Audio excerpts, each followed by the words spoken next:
Pinaksiw at kinilaw na danggit ang ating titirahan ngayon at nagsugba na rin kami ng karne at for sure na mabubugkag na naman natin ang mga bahaw nito at samahan niyo kami. For today's video guys, dahil napakalaay dito sa amin, pupunta na naman ako ng dagat. Siyempre as usual, hindi na naman makasama sa Ivy dahil napaka-busy. At as you can see naman guys, tinanao ko muna yung backting ko dito na malapit ng mga anak. Pero pagtanaw ko, hindi pa pala. Kaya naman, dumiretso na kaagad ako dito sa dagat namin. At sa puntong ito, nanguha nga pala kami ng mga pambot dito dahil wala talaga kami masakyan. Dahil yung jacket ko ay nasa floating cottage lang. At ayan na nga, as you can see naman guys, nakaabot na kaagad kami sa floating cottage namin. At kasama ko nga pala dito si Gagard at si Talulot.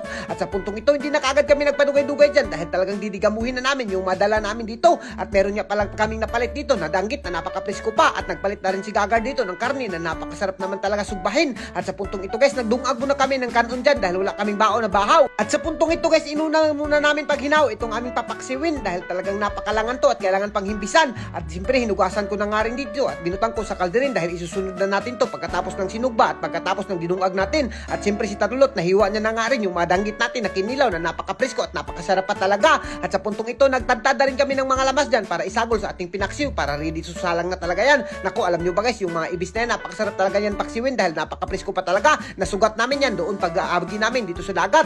At sa puntong ito, binubuo na rin kagad yung uling dahil uunahin daw namin sugsugba itong karne dahil talagang napakalangan to sugbahin at medyo mapapasmo kayo dito kapag pinalangan-langan nyo to. Meron nga rin pala kaming bangus na dito na pang ambag-ambag rin. At sa puntong ito, habang nagpapaabot kami, siyempre nagligo-ligo muna ako dahil napakasarap talaga ng dagat. At pagkatapos kong maligo, talagang tinimplahan ko na kagad yung suka na gagamitin natin sa ating kinilaw. At ito nga guys, talagang pinaspasan ko pag bitsin dyan para talagang napakasarap at mas maging malasa pa. At dito perfect na perfect, talagang medyo pagod-pagod na yung sinugba namin. Kaya naman hindi na kaagad si Gagard nagparubeduga dyan, hinaon niya na kaagad. At siya daw yung maghiwa dyan dahil talagang napakagaling yan maghiwa. Umabot na yun ng Thailand na humuhiwa ay. At kung nakikita nyo guys, talagang napakaspas-pas niya humiwa guys, talagang hindi niya napapasiluin yung karne. At siyempre tinawlawan ko kung masarap-sarap ba isausaw natin sa suka ay naku, goods na goods talaga. Talagang hindi ka magmamahay at talagang mabubungkag natin yung bahaw dito. Lalo na itong pinaksiw guys at kinilaw ay naku, talagang magmamahay kayo kakapanood dito sa amin at maglalaway talaga kayo. At ayan na nga, binutang ko na kaagad dyan, binutangan ko lang ng suka dyan para mawala yung malangsa-langsa niya. At kung nakikita nyo guys, oh, talagang napakasarap ng kinilaw niya yan. Parisan pa ng ating karne. Naku, sinuglaw na talaga yung tawag dyan. Talagang napakasarap dyan. At kung hindi pa kayo nakasuway ng mga ganitong mga putripan guys, ay naku, panuway na mo dahil talagang napakasarap dyan at talagang mabubungkag nyo yung bahaw dyan. At dito sa pananaw mo pa lang ay talagang maglalaway ka na. Paano na lang kaya kung kakainin mo pa yan? At ayan na nga, nilatag kaagad namin yung kanon namin dyan at nakalimtan lang namin yung dahon ng saging pero goods na goods pa rin yan. At ayan na nga, yung pinaksiw yung binanatan ko dahil napaka-presko pa. Itong mga pinaksiw na to guys, ito yung tinatawag na tilugon dito sa amin. Napakasarap talaga niyan